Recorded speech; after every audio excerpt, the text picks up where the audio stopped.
change something about the audience. What else? Anybody have anything else? Yeah, go ahead. Something about the illnesses, maybe cancers can be cured. Right, yeah, medical advances. Yeah, medical advances. Maybe there will be no more cancer. Maybe people will be living to 150 years. Medical advances. Okay, anything else? Go ahead. Technology. Yeah. How about things like AI, right? Are we going to be controlled by AI, right? Or are we going to have colonies on another planet, right? Okay, and are there any others? No, well, I mean, there could be other things like food or population, right? I mean, there's a lot, but basically the ones that you talked about, medical advances, technology, and probably I think the most common would be what's going to happen to our world? What's the environment? And of course, for my second talk today, I'm going to talk a lot about climate change and the environment. That'll be the topic of the next presentation in the fifth year. But so that's right, and that's what a rhetorical question does. So if someone begins a presentation and they say, okay, I'd like to ask you all, what will the world be like 50 years from now? What kind of a world will we be able to leave to our children? Or maybe your grandchildren? Will they have enough food to eat? What will the temperature be like? Will their cities be safe? Will there be cities underwater? Getting people to think and think deeply and seriously.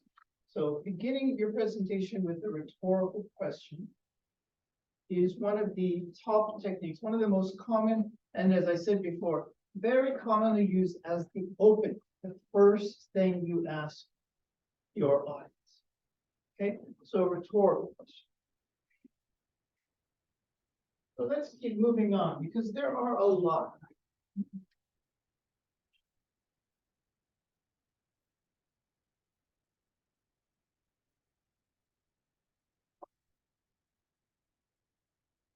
Next one is a word that probably you're a lot more familiar with. Actually, there's two words. They're pretty similar. But they are metaphor and analogy. How many people have seen these words? At least one. Okay. So maybe you have a little bit of an idea, right? Okay. It looks like there's not that much of an awareness about this, okay, in terms of English. So I'm not going to tell you the difference between, okay, because it's not that important. Okay. They're pretty similar. The way we use them in a presentation is pretty similar, okay? If you're really interested in English, I encourage you to look up the definition of metaphor and the definition of analogy. You'll see how they're different. You might get an idea about how you could use one or you could use the other. But for now, let's just say they're almost the same. Okay? They're a way of comparing. And generally, what they are going to compare is the thing that I am talking about, my topic, my subject, and something kind of interesting, or something that makes you see my topic in a different way, kind of gives you fresh eyes to look at the topic. And because of that, it's very useful in presentations, but it's very, very common in things like pop music or movies or poetry, okay? To compare something with something else. Life is a journey, okay? Life is like climbing a mountain, things like that, okay? These are metaphors. And if we use metaphors or analogies, comparisons, we can make our topic a lot more interesting. And we can help people understand it more. Like I said, it's like we're trying to give them a new way, fresh eyes to look at something that maybe they think they already know about. Okay, so I'm going to give you another question to think about as a group. So a metaphor that I use to describe my job teaching presentations, but basically teaching English to university students in Japan. My job is like a treasure hunter. Teaching English to university students, I'm a treasure hunter. It's a metaphor. What do you think I mean by that? Why? In what way is the thing that I do, like right now, teaching you English, how is that like being a treasure hunter? Somebody like Indiana Jones or Luffy from One Piece or Laura Craft or Captain Jack Sparrow. How am I like them? Please think about that. See if you can get any ideas.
Some ideas. You communicate with students, each other. So, and you pick the important things, for example, experience and the knowledge and so on. Okay, that's very good. That's a great answer. And it's not wrong. It's actually not the thing that I'm thinking of. But she's saying that basically each of you as students, you are the treasure, the things that you have, your own skills and ideas, and so that's treasure. And that's very, very good. It's very close. Anybody else? Okay, so as I said, and what's your name? And Linka. Linka. Okay, so Linka's idea is great. It's fine. But what I'm thinking of more is that the treasure is actually English. Okay, because all of you know how important English is in an international setting. It's all the speeches in the United Nations are given in English. The Nobel Prize speeches are given in English.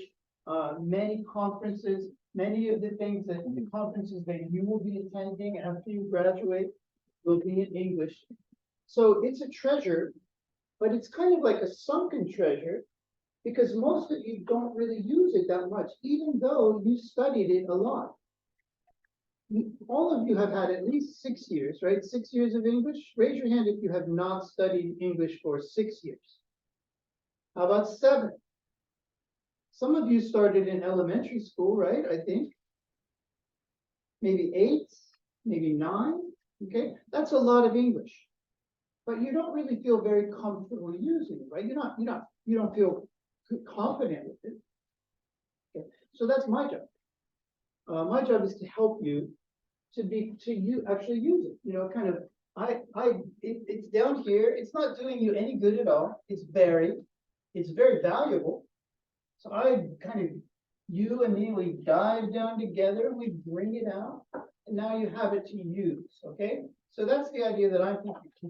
The treasure that I'm helping you hunt is, like you were saying, skills and things, that wisdom, but actually your English. The English that you have, the English that you already have is good enough to do some really wonderful things with your presentations, okay? If you start using the techniques that I'm giving you, we've already got, begin with a question, end with a quote, oh, okay, I'm going to try that. I'm going to do that next time. Rhetorical question. Okay, next time I'm going to ask a rhetorical question. Now you know metaphor. Okay, so now you're already starting to kind of see the value, right? I'm helping you find the value of your English. That's what I want to do, and so that's why, that's the metaphor that I use. Okay? So, another very important rhetorical technique makes your presentation much more interesting. Okay, so one more thing before we move on. There's another kind of metaphor called an extended metaphor.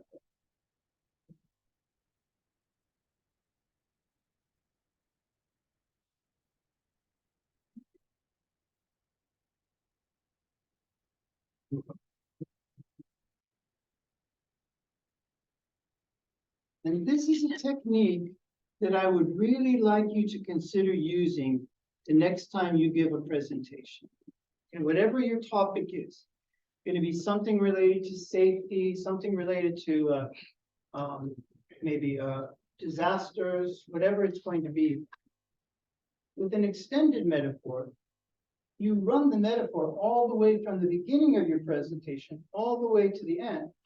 And so you kind of pick up different points where the thing that you're talking about, such as disaster awareness, is similar to something else. Okay? So let me give you just one that I think might be useful. So, maybe a lot of you are interested because you're young. You're probably interested in pop music or rock music. Some of you, how many of you play an instrument? Very few. Is anybody in a band? No? Does anybody have a friend in a band? I think, you might, right? So a lot of young people, they want to join band. They learn guitar, they want to be in a band, right? So to join a band is like a process, right? The first thing you do is you learn the instrument. The second thing you might do is you start to pick up a style. Do I think I'm a jazz player? Am I a blues player? What kind of a musician I am. And then the next step might be that you start to meet people that feel the same way. You join some kind of a group, like a circle, maybe a music circle in your university. Maybe that's your third step. And then maybe your fourth step would be you find 3 or 4 people and you think, let's do this together. Let's make music together. Okay, so then you form a band. And then you find a name for your band. And then you start to look for opportunities to perform live. Maybe the first thing would be like your university's bunkasai, but then maybe later you're going to try to find a live house in Osaka you can play. And if you keep going, you'll even release like your debut EP, okay, or you'll make a single together. So you have this whole process, right? It doesn't happen just like that. So if you were to think of something that you could give a presentation about, where you could match those sort of events, the first thing we do is this. Just like when you start a band, the first thing you do is you learn to play an instrument. Then we have to do whatever that is, kind of the next step, as if we are choosing a style of music that we like to play. And you would just keep going. So by the time you get to the end of your presentation, whatever it's about, you're matching, maybe, for example, and now finally we come to the band is ready. They've practiced a lot. They've done a lot of rehearsals. They've been live a lot. They've been on stage a lot. They are ready to release a single. Okay, so now we're sort of getting to the end of the presentation, and every step of the way we have matched that story of forming a band with the thing that we are presenting about. If it's about disaster awareness, if it's about how to build back after a natural disaster like the great tsunamis in Tohoku or in Indonesia and so forth, the building back process. If we can match that with something else, then that's an extended method. Okay? All right, so just quickly, are there any questions so far? Does that make sense? I can explain more. if you feel like it. So go ahead and just talk to the person next to you. See if you check that you understand. Go ahead. And don't hesitate to ask questions if you have them.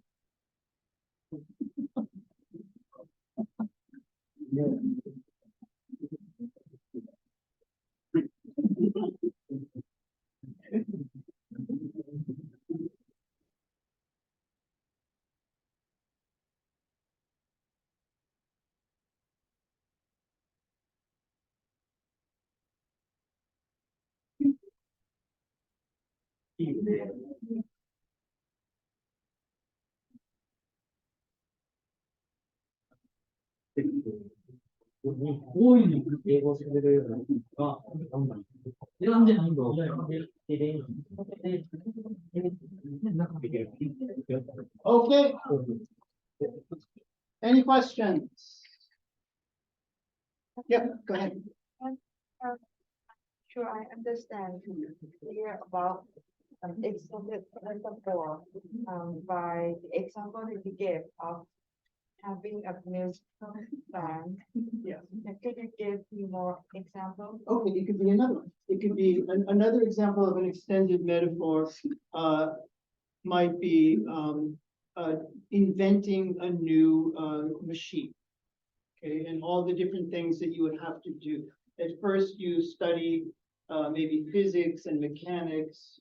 Then you try to find what sort of machines do people need right now?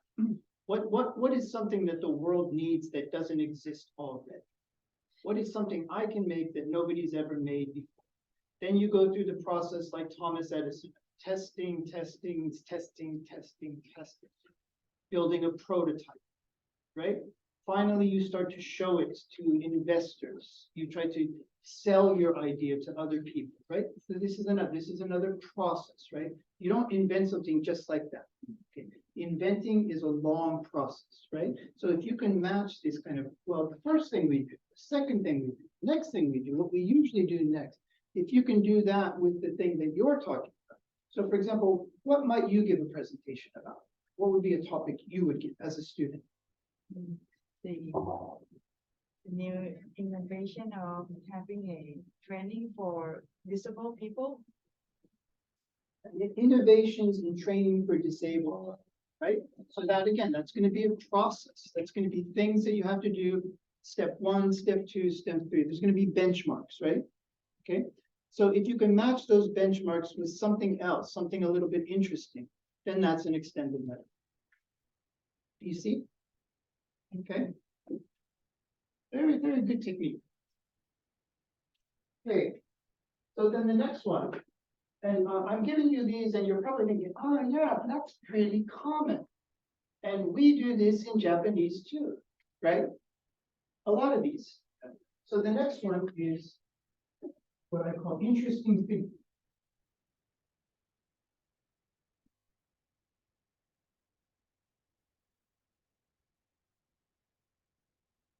Okay, and when I use the word figure, I don't mean only like charts, like graphs or charts. I mean any kind of number, basically, any kind of statistic, like how many hits did each of those individuals have? That's a figure, right?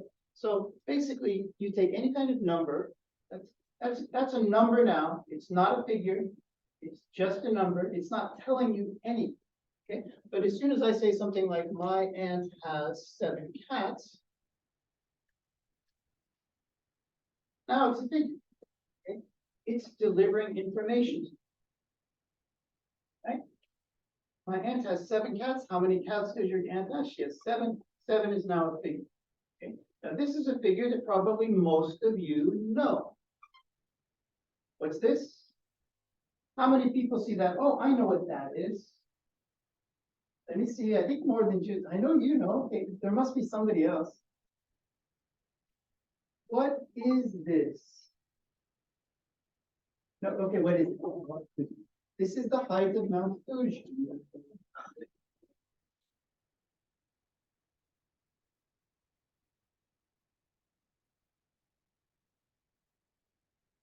You should know that.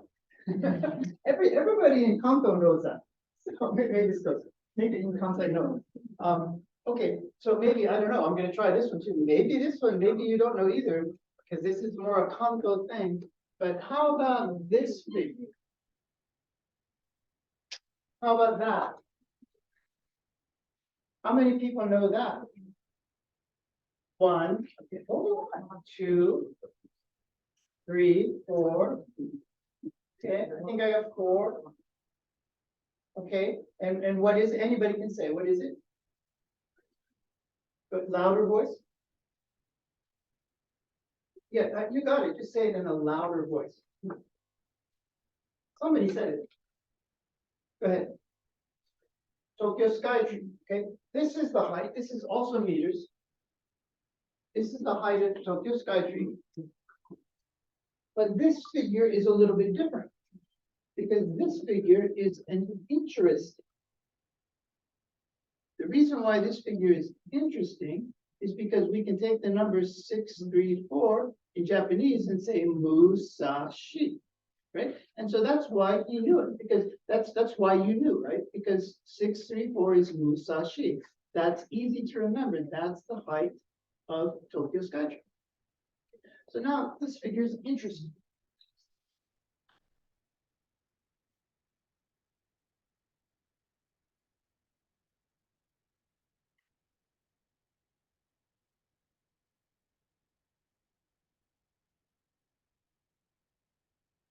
When you're giving a presentation, especially the kind of presentation like your topic, okay, disaster or, for example, facilities for elderly and so forth, there's going to be a lot of figures, like what is the average age of a Japanese? There's going to be figures about history. When did this first start? When was this program introduced? Okay, so you're going to be using figures all the time. Now, not every figure is going to be interesting, but when you can, if you can make your figure interesting, then your presentation is going to have a lot of power. Okay, so what I think is one of the most interesting figures, one of the best examples of an interesting figure, and I am going to talk about this in the next lecture as well, in the 5th period, is it's called if the world was a village of 100 people. If the world was a village of 100 people. Okay. Think about that. I don't want to say it in Japanese, but just think, you've probably heard this in Japanese before. If the world was a village of 100 people, how many people have heard something about this? No? No? Okay. It's a very good YouTube presentation. You can watch it. Okay. So maybe when this class is finished, just look it up on YouTube. If the world was a village of 100 people.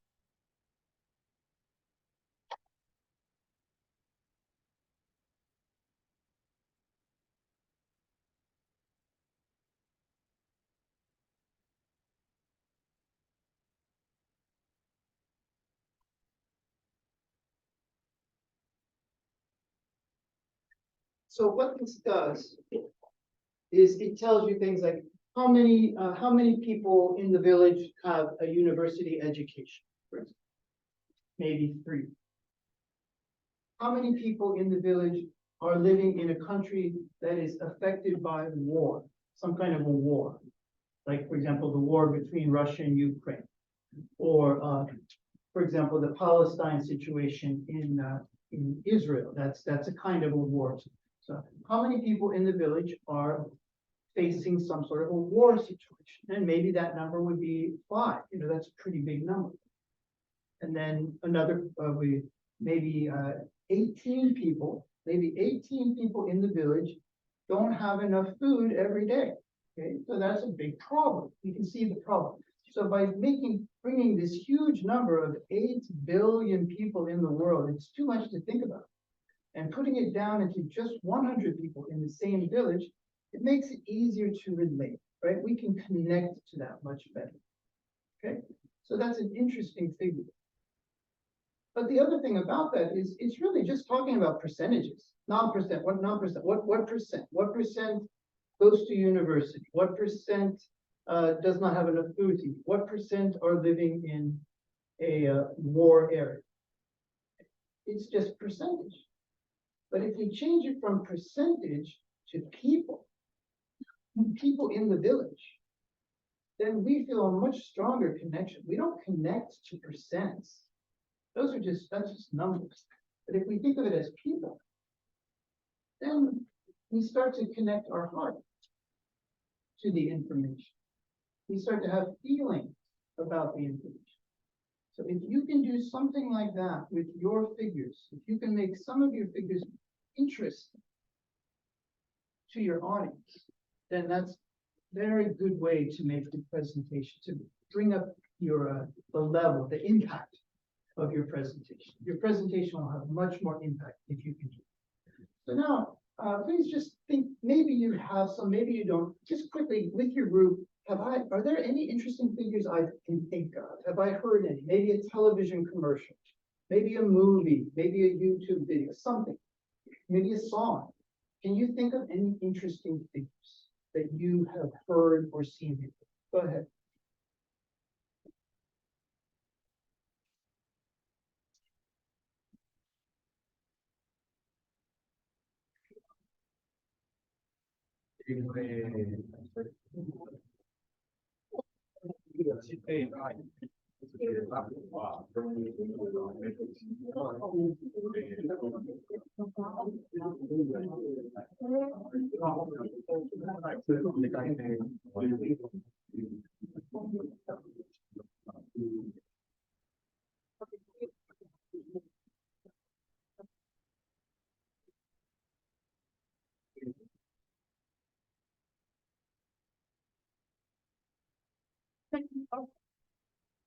You lost your partner. Yeah. But if we'd like to Okay. All right. Because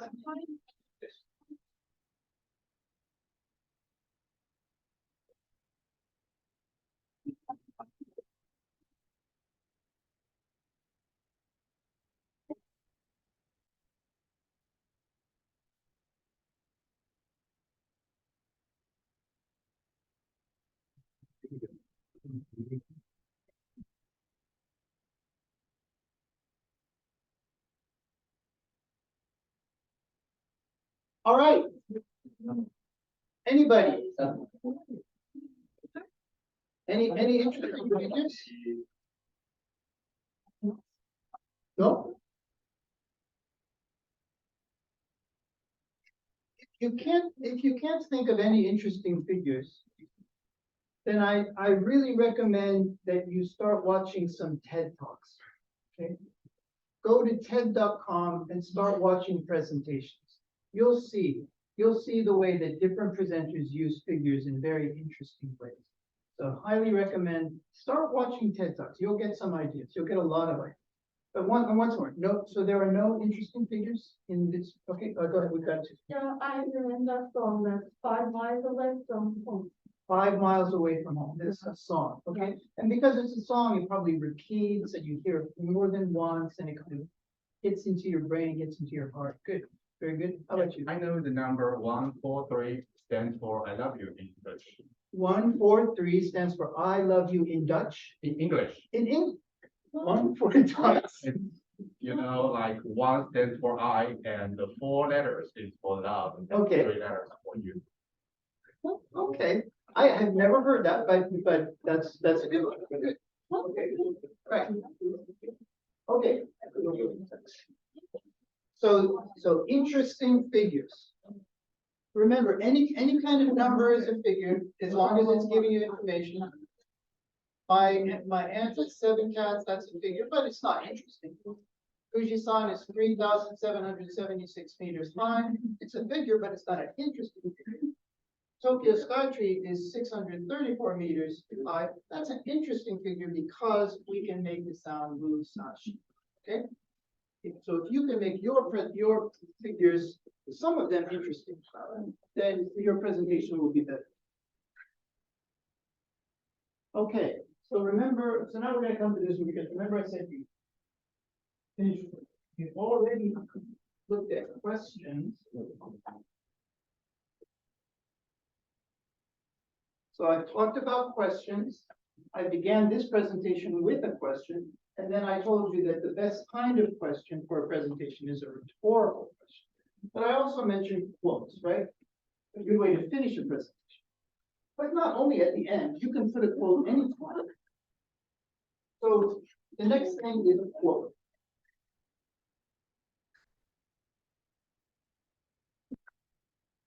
Quote somebody else. There are so many good things that people have said, going all the way back thousands of years. People like Socrates and Aristotle, Shakespeare, to Albert Einstein, to Charles Darwin, then famous people in the sports world, Michael Jordan, Pele. And these people are saying, these Mother Teresa, Martin Luther King, these people are saying wonderful things. It's like there's a whole, that's another kind of a treasure, the treasure of all the wonderful things that people have already said. So when you give a presentation, of course, it should be your presentation, your words.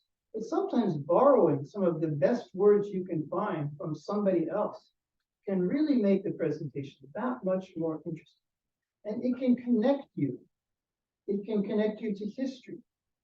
So for example, if I am giving a presentation and I can find something that somebody said 300 years ago, maybe Mozart said 300 years ago, that really connects to what I'm talking about and really agrees with me.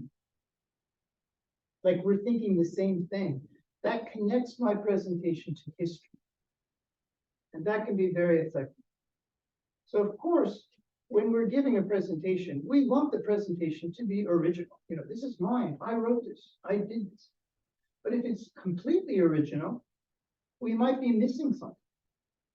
Because the people in the audience might want to think, okay, he thinks that. But that's just his idea. But then I say, well, no.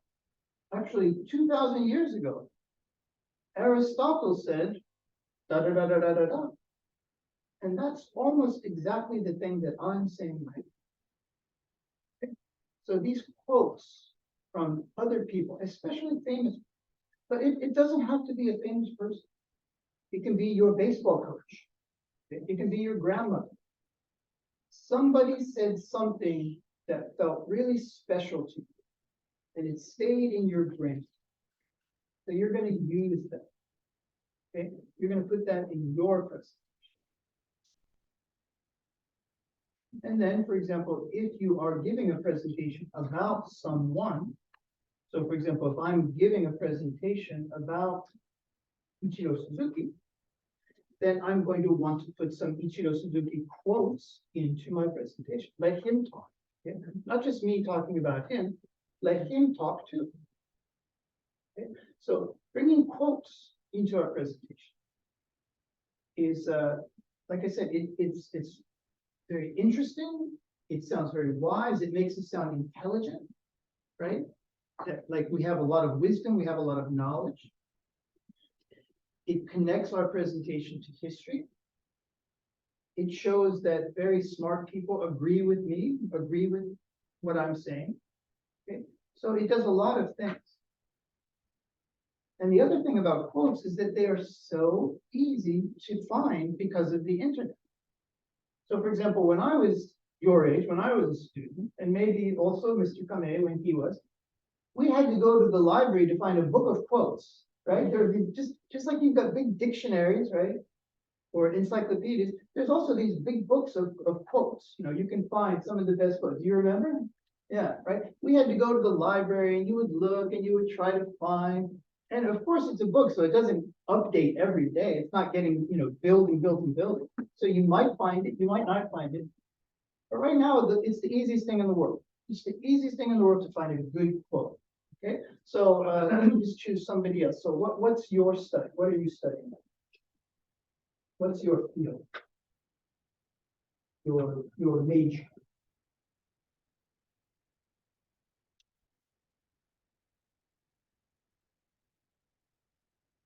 Okay, how about you?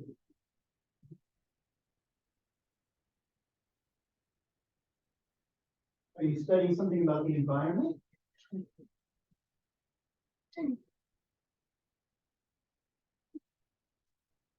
okay. How about you? Maybe part of the social type. Okay, a part of social science. Does it have, is there something more specific? Maybe it's, for example, For example, earthquake, earthquakes, food safety. food safety, food safety. Okay, so yeah, all right. So, well, food, obviously, food is the most important thing for all of us, right after air and water. So you can find so many quotes about food, okay? How important it is, how necessary it is, how we forget about how, in a disaster, we really understand the value of food. But every day when we're just eating potato chips and watching television, we don't think about it. You can find hundreds of really good quotes about food. And all you gotta do is you just go and actually, let's just take just a couple of them. Everybody get your smartphones out. And then this is what you do. You just write food, famous quotes. Do this in English, not in Japanese. And then search, just, there you go. Go ahead, everybody try that right now. Find a quote about food. You will find hundreds, you'll find thousands. Go ahead and do that. Just to see how easy it is.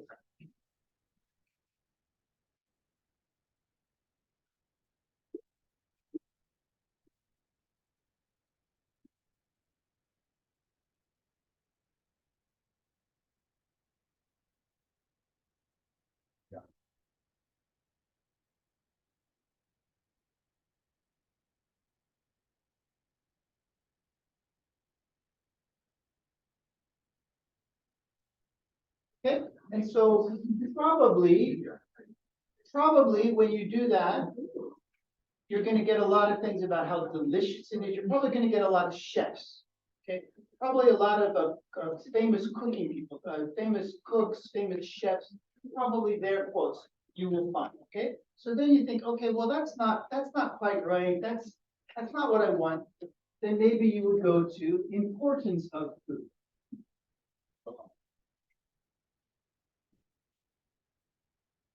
So you think, okay, I didn't find what I wanted. I wrote food, famous quotes. There are hundreds of quotes, but they don't really match my presentation. Okay, I'll try a little bit harder. I'll go with the importance of food. And then you'll find something. And you'll probably find something that you think is just perfect. This is it. This is exactly what I want. This fits in my presentation.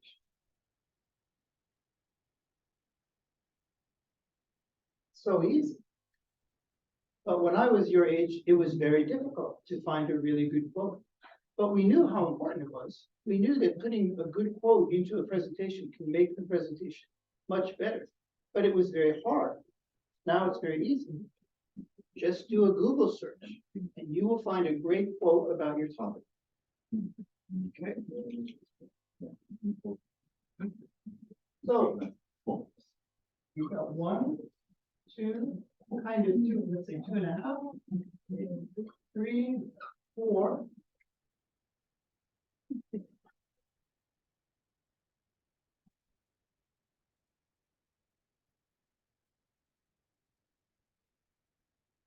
And I think I'm only going to use one more today because just because of time. I want to have time for questions as well. Okay, so the next one is called Imagine Scenario.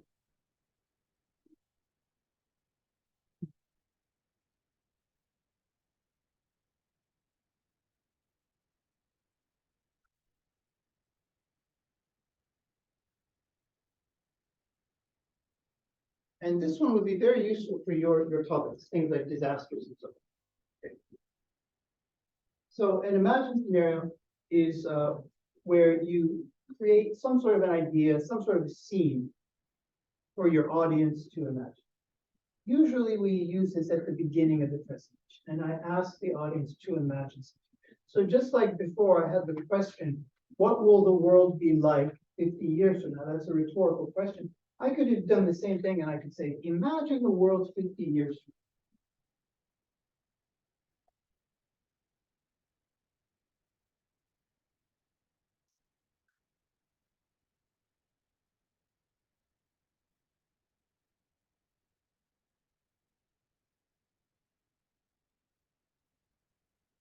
Okay, so it's not a question now. Now it's an imagined scenario. Now I want you to think about it. Imagine the world 50 years from now. How will cities be different? Will China still be the biggest country in the world? Maybe it won't. Maybe it'll be India. Will the population be higher or lower? Imagine the sort of environmental crises that we will have with the global warming. Imagine what it's like if there's no more winter in Japan. Winter stops coming to Japan about 30 years from now. So 50 years from now, nobody even remembers winter. Imagine that. Okay? So you're getting people to imagine some sort of a scenario. Okay? Now this scenario can be very good, or it can be very bad. We might want people to imagine something really nice, like imagine Japan wins the next World Soccer Cup. Imagine that the year is 2026. You and your friends, or maybe your family, are sitting and watching the final match of the Soccer World Cup. And you're watching Japan play against maybe Spain, maybe Germany, maybe Brazil. And you're so excited. You've waited a long time because in 2022, Japan did really good. They beat Spain, they beat Germany. They had played a really close game against Croatia. This year, 2026, this is the year. Imagine how happy you will be when Japan wins the World Cup. Okay? So that's a positive imagination. That's a great way to start a presentation. Or you can do the opposite, something negative. Imagine that we are getting to the last final bit of fossil fuels. Most of the world's fossil fuels are depleted. There's no more oil in the ground. And imagine that that last bit of oil is considered very necessary by both China and the United States. And China and the United States are just about to go to war, maybe the worst war in history, because they want that oil and they have to fight over it. Imagine how scary the world would be. Imagine trying to tell your children, it's going to be okay, it's going to be okay. But deep down, you don't think it is going to. Think about it. Imagine how scary that would be, how dangerous that would be. Okay? So there's a lot of drama in a negative, right? So if you do a positive imagined scenario, imagine Japan winning the World Cup, there's happiness, there's a joyful. If you do the negative, imagine the war between China and the United States. It's scary, like a horror movie, right? But there's that tension, there's interest. People are listening to your presentation. Now, then what do you do with your imagined scenario? What do you do with it? You tell people, if it's a good thing, what sort of proposals, what sort of steps, what sort of recommendations can help Japan win the next World Cup? Do they need better coaching? Do they need to send more players overseas? What are the proposals? What are the steps we need to take so that Japan can win the World Cup? And on the other hand, if it's, for example, a war between the United States and China, how can we prevent this? This comes right to your topic, how to preventing disasters, making the world a safer place.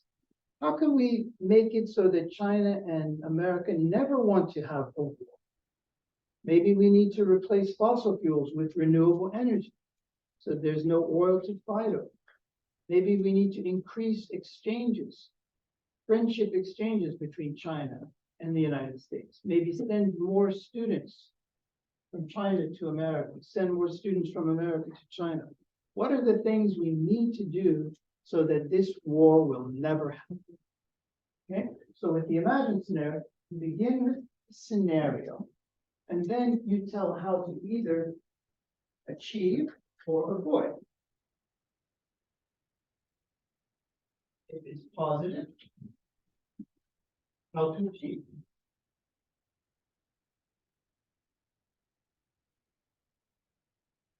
If it's negative, how to avoid or how to connect.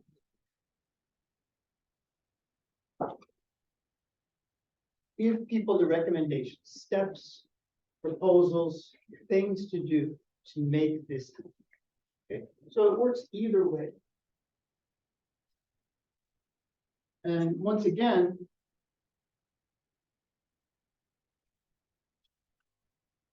I would say the best way to find somebody doing an imagined scenario is watch a lot of TED Talks. Okay. Really, go to TED.com and watch as many presentations as you can. Because you will learn so much. You'll see people doing this. Oh, I know what he's doing. He's using a rhetorical question. Oh, she's using a metaphor. Yes. He's using an interesting figure. You will see these again and again and again and again. And then you'll practice them. And you'll get fresh ideas. You get new ideas so that you can start using them. So we have 1, 2, 3, 4, 5, plus 6, 7. That's a lot for today. And I recommend each one of these. Put these into your presentations. Begin with the next presentation that you give. Think, how can I put some of these techniques into my presentation? Okay. And so I'm going to make one quote, because this is a very, very famous quote. I'm going to put it on the board.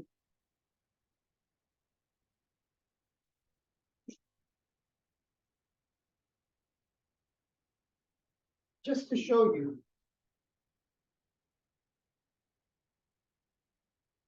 about these techniques. So, genius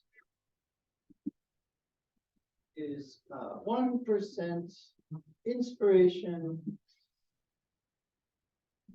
and 99%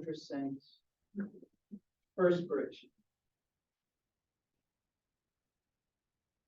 How many people have seen this? Almost everybody. Who said this?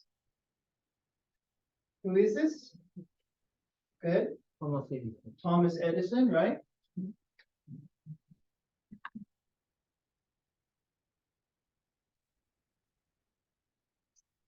And look what we see. First of all, because it's coming from a famous person, it's a quote. Second, because it's using 99% and 1%, it's an interesting figure.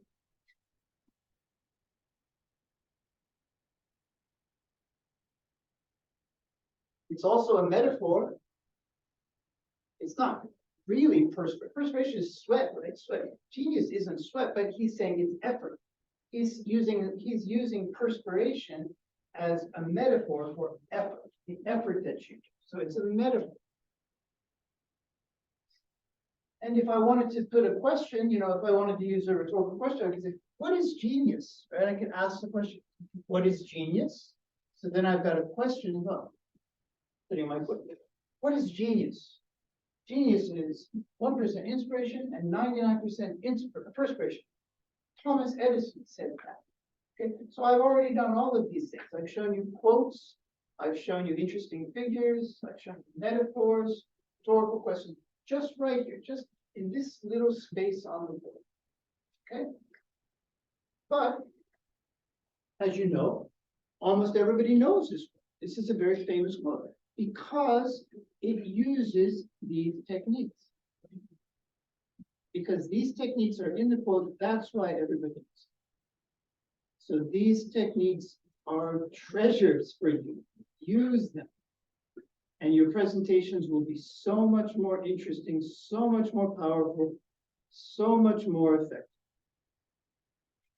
Right? So let's just get together with your group, see if you have any questions. The rest of the time is for you. I'm happy to answer anything that will help you. Okay? Please confirm.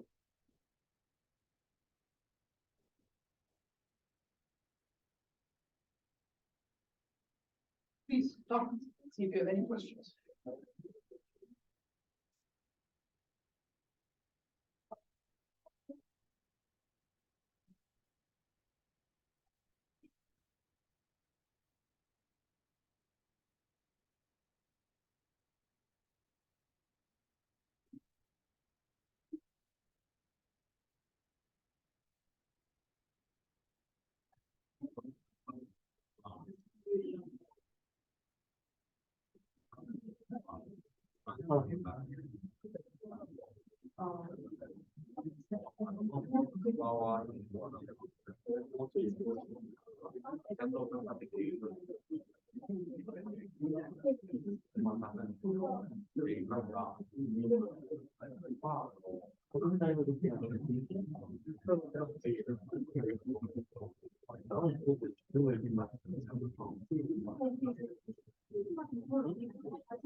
All right, let's hear some questions.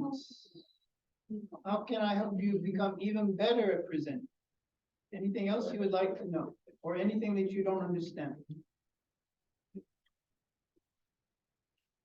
We would like to know more about extended metaphor. Okay, That's my point.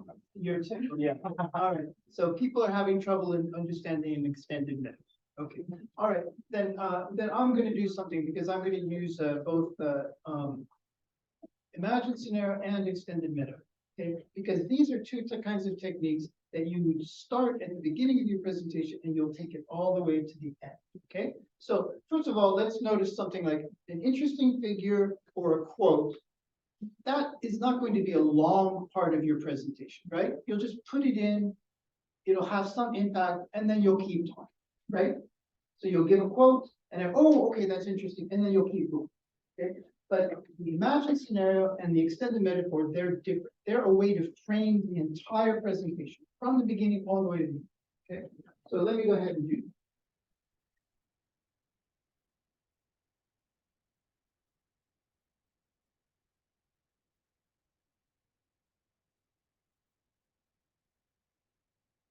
Well, I understand that the extended metaphor is difficult, so I'll begin by explaining how to do that with the imagined.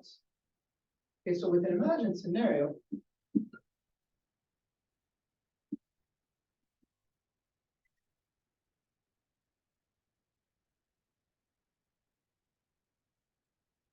let's divide our presentation into three parts And these will be the opening remarks. This will be the closing. And they're pretty short. And then this will be your main body. And it's pretty long. Okay, so this would be a typical presentation, right? A three-part presentation. There could be more, but this is. So now for an imagined scenario, the first thing you do is you present this.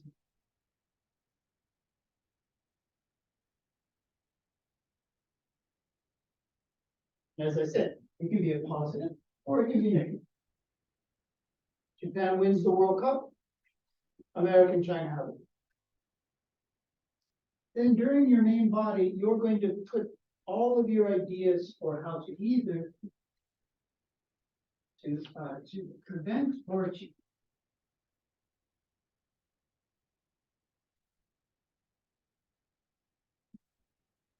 Negative. Or achieve. Positive. So this could be proposals, recommendations, plans, etc. Right? All of the ways that we can do this is how we do.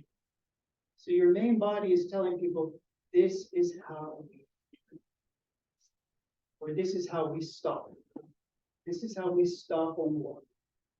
Okay? And then in your closing remarks, you're going to finish with some sort of a positive message.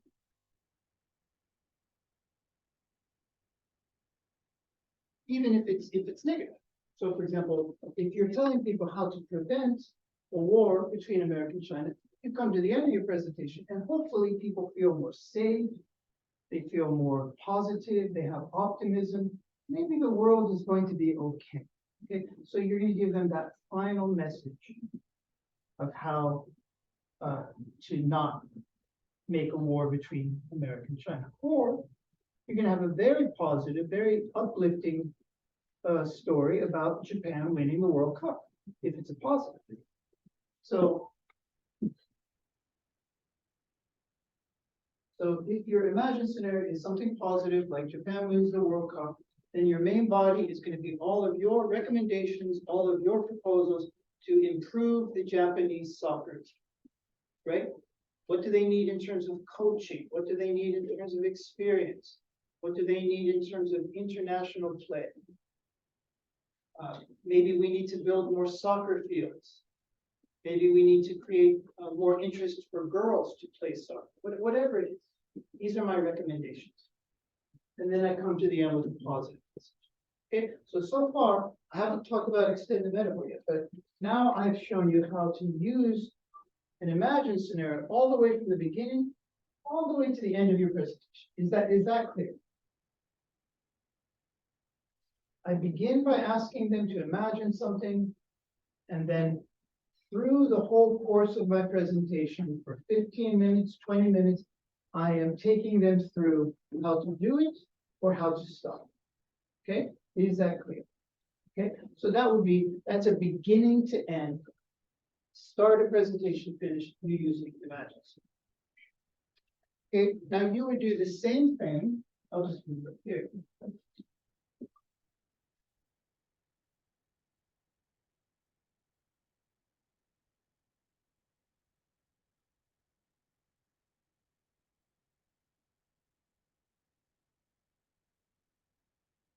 An extended metaphor is also a beginning to end presentation.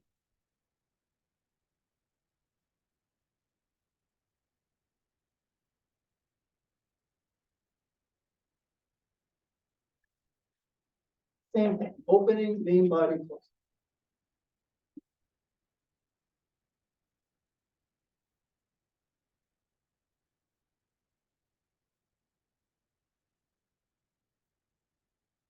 Okay. So give me a topic. I guess we could use you. So your topic is good. What is it going to be? New techniques, new training for disabled people. New training. Okay, new training for disabled people. So that's your topic.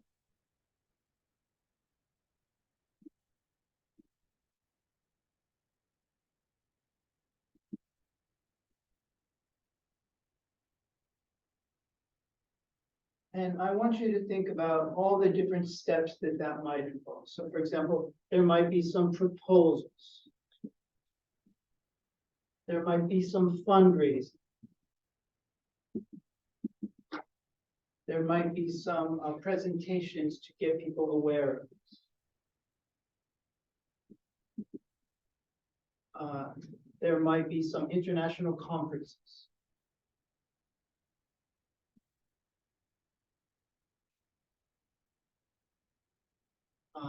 There might be like a model city that uses these, okay? So, but this comes much later, okay? It starts with an idea, right? And then you kind of have to go through all these different processes. You know much better than me what those processes would be, but that's what these would be, right? Okay. So now what you want to do is you want to choose something else. Okay, so I used a rock band before, but let's go with writing a novel.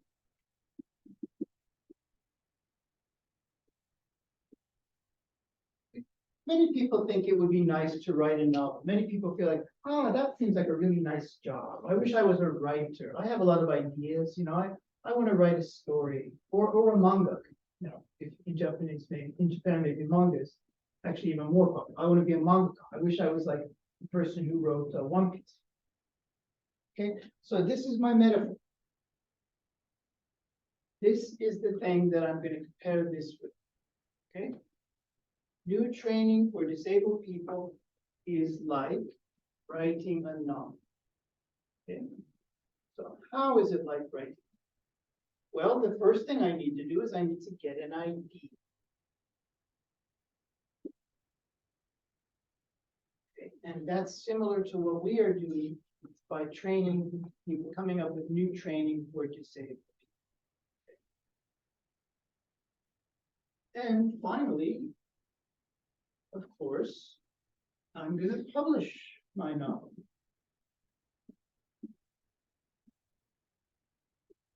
Right? That's going to be my last step.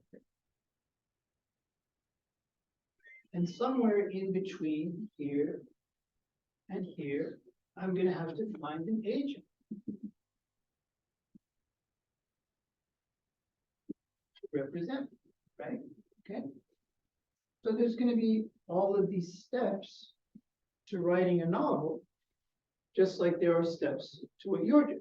And so what you do is, as you're telling your presentation, you're matching those steps one by one, so that they feel like they're going through the process of what writing a novel would be like, and how that's similar to what you were talking.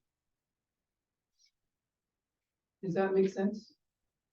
And especially because maybe people can more easily imagine writing a novel, right?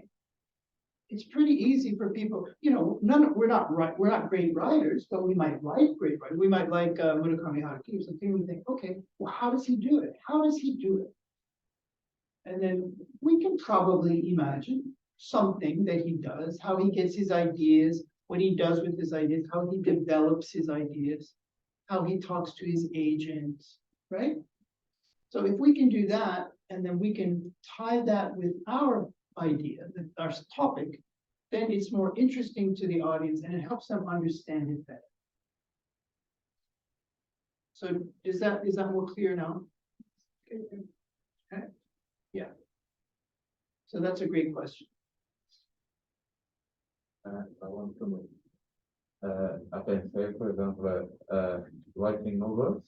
I can say driving a car, bicycle, something like that. That would be fine too, yeah. Writing, learning something that every child remembers. Like, remember when you were first learning to ride a bicycle and it was very hard and you had to go up a hill and that was hard, and you could do the same thing. My topic is like learning to ride a bicycle and then explain all the different ones. As long as there are steps. What is the most important is referring the steps. And then mapping it one to one, from beginning to end. And the more interesting, the better. So for example, if you could say building a space colony on Mars, you know, then people are interested. So my topic is like building a space colony on Mars, and this is how we build a space colony on Mars. We have to do this, and then we have to do this, and then we have to do this. And then finally, there we are. We're growing plants on Mars, just like my topic. Okay. Yeah. So I hope that you feel like maybe I can do that. I can try that. I can try these ideas. So remember your presentation, remember the 3 words, not only informative, your presentation should be informative, yes, but it should also be interesting and it should be memorable. And these techniques will help you do that. All right, I think we're done. So it has been my pleasure to talk to you. I hope some of you are going to stay for the second talk. And thank you very much.